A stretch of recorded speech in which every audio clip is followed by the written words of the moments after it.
Bar charts and histograms. Although stem and leaf diagrams are very useful for small datasets as shown previously, they become an inefficient tool when handling larger datasets. In order to cater for larger experiments, histograms and bar charts are often used instead. For a bar chart, the number or frequency of observations falling into a specific category is measured on the y-axis. Here, the bar chart shows the number of car sales for a car dealership over the course of a year. As you can see, the height of each bar is directly proportional to the frequency or the number of observations in each category, the categories being quarter 1 through to quarter 4. For example, quarter 2 has a higher frequency, 30 cars sold, than the frequency of quarter 1, 20 cars sold. Therefore, quarter 2's bar is higher than quarter 1's bar. Histograms are similar to bar charts but have a few fundamental differences. For bar charts, the width of each bar must be identical. In this example, each bar represents a quarter of a year.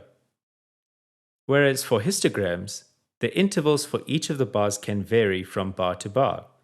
In other words, we can have one bar measuring 1 month and the other measuring a 3-month period, and so on. For bar charts, we are allowed to leave spaces between the bars and calibrate the x-axis in a non-numeric fashion, like previously, quarter 1, quarter 2, and so on. For histograms, the x-axis must be calibrated numerically, and we are not allowed to leave spaces in between the bars. You will see later that when an interval has 0 frequency, it will appear as though a gap has been left between the bars of the histogram, but this is not actually the case. A 0 frequency would just be represented as a bar with 0 height. The heights of the bars in a bar chart are proportional to the frequency of each interval.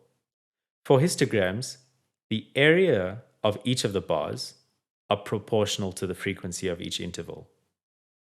The fact that the area of each bar is proportional to its frequency leads to the following formula for calculating the height of the bars in a histogram. Height is equal to some constant k multiplied by frequency divided by interval width. When calculated in this manner, the height is referred to as the frequency density. The above formula can be explained as follows. We mentioned earlier that for a histogram, the area of each bar is proportional to its frequency. We can therefore write area is proportional to frequency, with that symbol just signifying proportionality.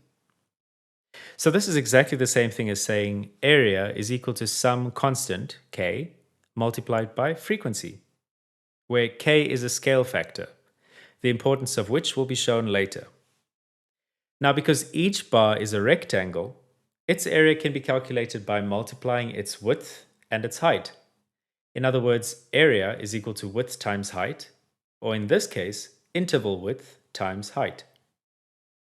We can substitute this formula of area back into equation A to yield interval width times height is just equal to k times frequency.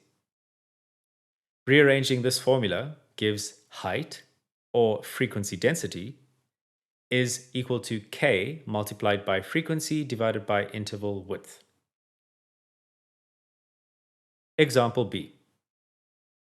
The table below shows the number of medical aid members which joined a scheme on a particular day according to their age. We will plot a histogram of the data in the table below.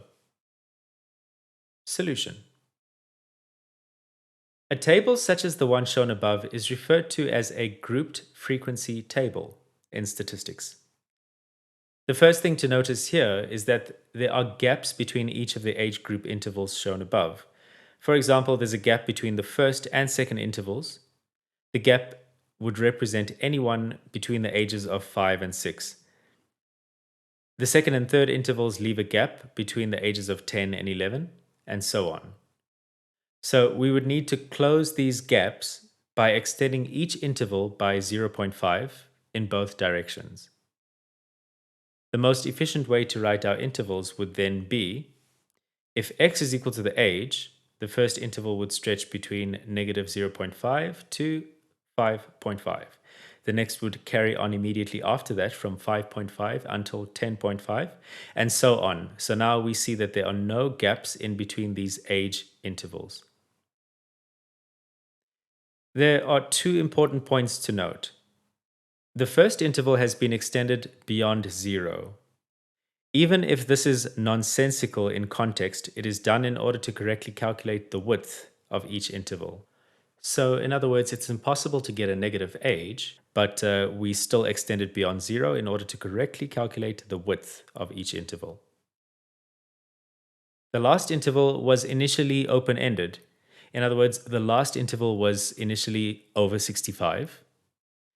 It is nonsensical to plot bars with open ended intervals. So, the general rule is that if an interval is open ended, we make its length twice the size of the immediately preceding interval. Since the previous interval was 15 units wide, the final interval must therefore be 30 units wide. We can now calculate the frequency density or height of each bar using the formula for frequency density. The results are shown in the table below. The next step is entirely optional. It may be more convenient to rescale the frequency density to make the heights of each of the bars proportionally higher or lower. We'll illustrate this concept by increasing the height of each bar by a scale factor of k equals to 10. So this will increase the height of each bar 10 times or tenfold their original height. But each of the bars will be in the identical proportion to one another as they were before the scale factor increase. So after rescaling, these points are much easier to plot. The resulting histogram plot is as follows. Remember, the histogram would have exactly the same shape regardless of the scale factor chosen. If we had changed the value of k, only the scale of the y-axis would be affected. The previous example serves to show an advantage of using histograms over bar charts. For a bar chart, the above exercise would have been impossible, since the intervals or age ranges of each of the bars would differ in width.